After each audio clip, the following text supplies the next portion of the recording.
All right, ladies and gentlemen, you are welcome to another great episode on your favorite political talk show, The Truth with Ben Jokes. Now, one of the biggest problems of this country is the political alliance between the Yorubas and the Fulanis.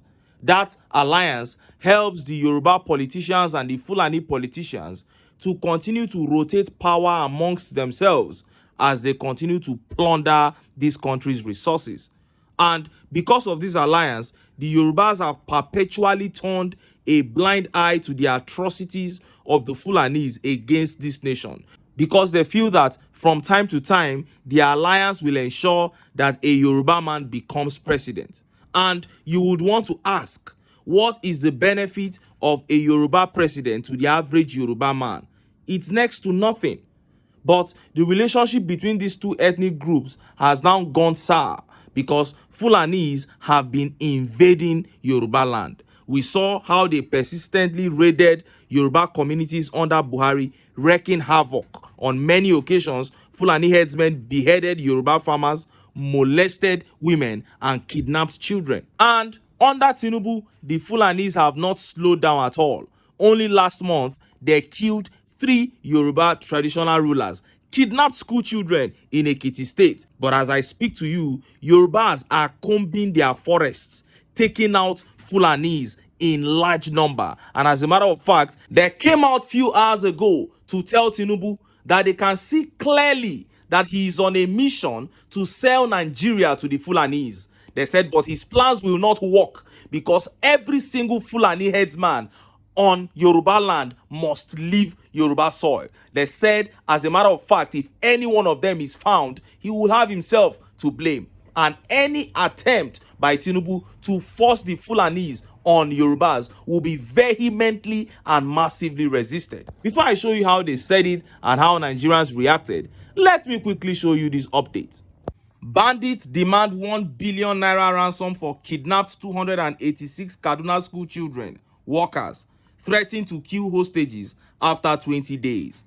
Gunmen who kidnapped 286 students and staff in Kaduna have demanded a sum of 1 billion naira for their release. The school children, some older students and members of the school staff were abducted on March 7 in the town of Kuriga in Nigeria's northwestern Kaduna state, in the first mass kidnapping in the country since 2021.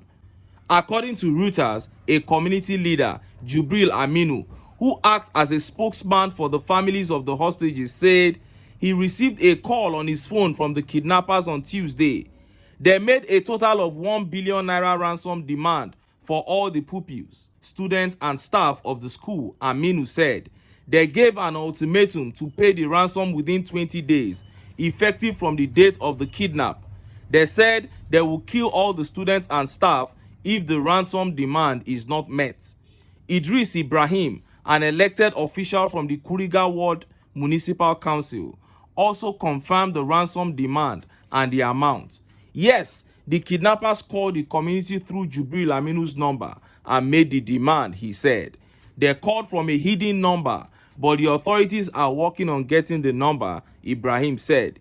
He added that the security forces were taking adequate measures to secure the release of the students. Now, can you begin to imagine the trauma that those children will be going through right now? This is what Nigeria has become under the APC.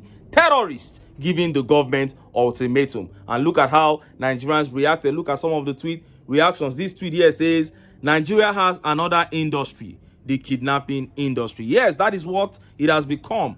And this tweet here says, any day una ready to live in a country with human beings, una go vote better person wey go enter bush and flush out these animals and make life worth living for the average man. Till then, make una dey enjoy. That is the truth. If the North is tired of terrorism, they should unanimously reject the APC. This crime keeps on lingering because of a lack of political will by the people in power to fight it. If they are truly ready to fight it, these guys will be gone in no time. And this tweet here says, they are keeping up with the economic situation, it seems. What a sorry state of affairs this nation is in right now. Very sorry, my brother. And Avocado here says, They no longer demand millions, now billions of naira. Small time, they will start asking for trillions. Yes, this is organized crime. The elites are involved. And this tweet here says, El Rufai militia boys, carry on. The business is booming. That is it. And the people in power know them. But because they formed an alliance with them from the very beginning when they were forming this APC, that is why they can't fight them. And this tweet here says, can we see how government call these terrorists a beautiful name like gunmen? The sympathy that government has for these Islamic and Fulani terrorists is strong enough to wipe away compassion for their victims, if there was any such emotions like compassion for them at all. And Dami here says, with all this nonsense, you wonder why people travel out every second, even to do menial jobs abroad. People are sick and tired of this country. Now, let us take a look at this communique and see what the Yorubas said to Tinubu concerning his plan to give Yoruba lands to Fulani herdsmen for grazing. Look at how the papers reported it. No land for herders in Yoruba land. Anyone found will be driven out. Southwest Nigeria Youth Group tells Tinubu. Youth of Southwest region of Nigeria have vowed to do everything possible to resist Tinubu's mandate for all the state governors to provide land for herdsmen in their states for grazing. The Yoruba Nation Southwest Youth Leader, Comrade Oyegunle Oluwamayowa Omotoyole, in a statement issued on Wednesday, described Fulani herders as murderers, rapists, and national thieves who have caused a huge and sad loss of human lives in the Southwest.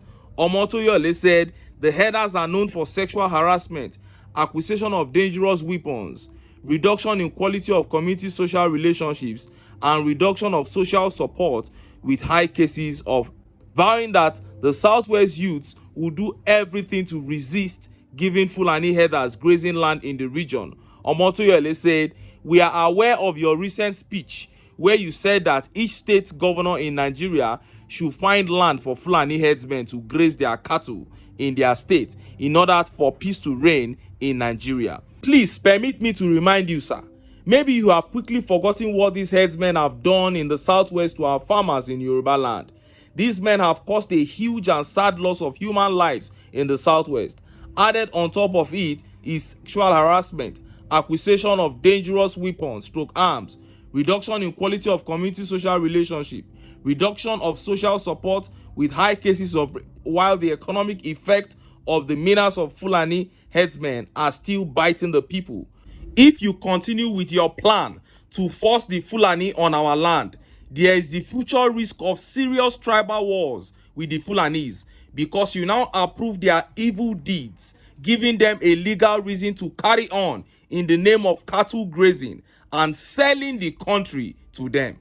We, the youths of Southwest, are using this medium to tell you, Mr. President, sir, and the federal government of Nigeria, that if we find any herdsmen on our land in the Southwest, we will chase them out.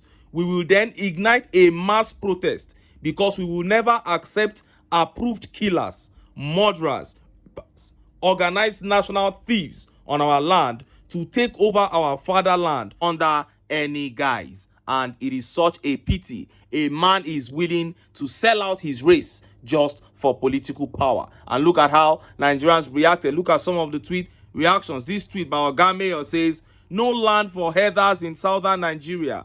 Cattle grazing is haram in the south. And Ayo here says, the audacity of a group of people to expect free land is something that needs to be studied. I'm telling you. And Shenwo Luwo in here says, please count me out of the Yoruba youths that said they will drive Fulani herders away if our governors give them land for grazing. We saw this ahead and warned Nigerians not to allow APC into government again, but you wouldn't listen. All Yoruba land will soon become Kwara State, because the Fulanis have taken over Kwara State. And this young man Sheun here is saying APC politicians are stooges to these Fulanis, and that was why they warned that the entire Yoruba should reject them. But some people felt that ethnicity was the way to go. What a shame. And this tweet by Adewale says, This Tinubu wants to please his Fulani benefactors at all cost, but not with our land, sha. He can grant them grazing route at his mansion in Lagos, period. And one thing that surprises me is how these Fulanis are able to control these Yoruba elites to this point. The Yoruba elites who should even know better. But it is a good thing that the people have gone all out to resist it. Look at what the greed of a few men can cause. What this tells us is that there are systems, many forces battling for the soul of this country, but the people remain the most powerful force, and if the people can unite, they can always take their country back. But until then, make I still enter town. Make I go get some ogbonge political news wey una go like. Why? Because of una na I dey here, so don't go away, don't go.